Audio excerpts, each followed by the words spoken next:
Bwana, leo nipo kelele kidogo, kuna mahali nimetoka sasa. Nataka nionyeshe jinsi wafugaji wa wenzenu wanavyofanya. Kuna kitu hiki hapa.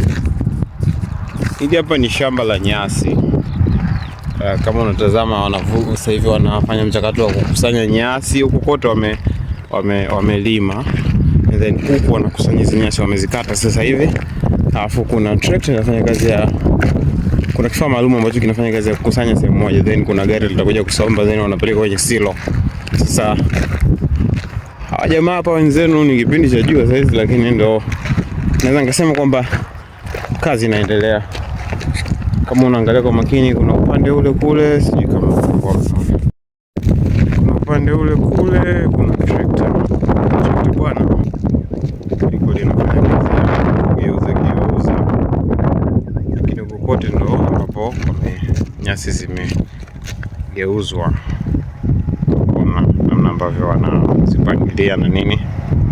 Then kuna mashine ambayo baadaye itakuja kufanya kazi ya kusomba na kupeleka kule kwenye silos.